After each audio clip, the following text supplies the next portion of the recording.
Alors bienvenue pour découvrir cette expo Ferrari Prototipi, la Storia di Le Mans.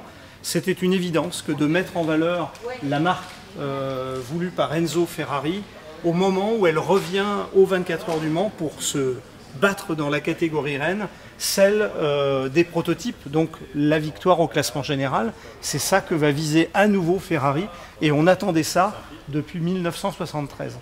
Donc on rentre dans cet écrin et immédiatement au premier coup d'œil, on voit qu'on a voulu montrer toutes les époques où Ferrari est venu se battre justement avec des prototypes aux 24 heures du Mans.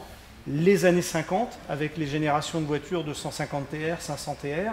Ici nous avons une 500 TRC authentique qui a participé aux 24 heures du Mans. Au milieu, au fond, bien, nous avons une Ferrari 250 LM. Là, on parle des années 60, qui ont été les grandes années de succès de Ferrari aux 24 heures du Mans. Et puis, avec la Belle Rouge et la 512, eh bien, c'est la dernière époque de Ferrari en prototype aux 24 heures du Mans, le début des années 70, de 70 jusqu'à 73, et qui ont fait que la marque s'est battue, je dirais, un peu avec... quand on regarde un peu l'histoire de Ferrari au Mans, ou l'histoire des 24 heures du Mans, on parle de grands duels. Et je pense que les grands duels aux 24 heures du Mans, il y a toujours un peu de Ferrari, hein, c'est ce qu'on voit ici. C'est les duels avec Jaguar dans les années 50 ou Aston Martin. C'est forcément le duel avec Ford, ce fameux duel Ferrari-Ford qui a été porté au cinéma par Hollywood.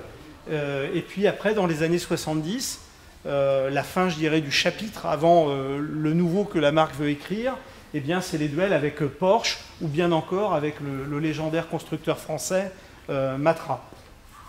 On a souhaité, dans cette exposition qui n'est pas que chronologique, montrer que l'histoire a commencé en 1949 avec cette très belle Ferrari 166 mm. 49, c'est la première participation de Ferrari au Mans, c'est la première victoire de Ferrari au Mans, et il y a sous le capot, alors pas celui-là, mais quelque chose qui était fondamental dans la culture d'Enzo Ferrari, c'est le moteur, et en particulier des moteurs 12 cylindres, ce qui était à la fois, pour le maître, les moteurs les plus performants et la technologie la plus fiable. Là, c'est un moteur de 1973, à 180 degrés, un 12 cylindres, qui équipait les Ferrari 312 PB qui roulaient au Mans dans les années 73. Et vous le voyez d'ailleurs, Ferrari disait, hein, c'est une de ses nombreuses phrases de légende, l'aérodynamique est une science nécessaire pour ceux qui ne savent pas faire des moteurs. Donc pour lui, l'élément essentiel, l'élément déterminant, prioritaire dans une voiture, c'est d'abord le moteur. Et puis, bien, cette exposition qui nous parle aussi des pilotes emblématiques de la marque, des écuries privées comme la Scuderia Filippinetti ou le North American Racing Team qui ont couru. Voilà, on aborde plusieurs facettes. Bien, tout ça nous emmène dans la dernière pièce où bien, nous avons mis en valeur la 312 PB, donc la dernière génération des prototypes de Ferrari qui ont roulé aux 24 heures du Mans. C'était le grand duel avec Matra. C'est une auto dans l'histoire du sport automobile qui est extrêmement importante, puisque la 312 PB a été championne du monde en 1972, il y a précisément 50 ans. Et puis elle illustre aussi le fait que, encore une fois, Ferrari va retrouver la piste du Mans 50 ans après pour essayer de remporter ni plus ni moins que la course du centenaire des 24 heures du Mans. Ce n'est pas une édition comme les autres.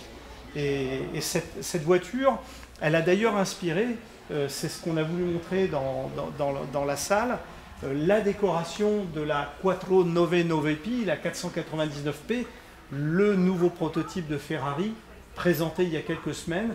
Eh bien, les designers de la marque ont voulu jouer avec les codes couleurs des 312 PB aux 24 heures du Mans, donc le rouge qu'il y avait sur les voitures d'époque, et les bandes jaunes, alors, celles qu'on présente à des bandes vertes, mais il y avait une version bande verte et une version bande jaune, mais voilà, on a l'esprit, ou tout du moins, on reprend l'histoire là où elle s'est arrêtée pour repartir sur un nouveau prototype. Voilà, c'est tout ça que veut montrer Ferrari Prototipi, la Storia di Le Mans, Une exposition à découvrir au musée des 24 heures du Mans. Nous vous attendons nombreux et elle se déroulera jusqu'à la mi-mars, peut-être la fin mars 2023.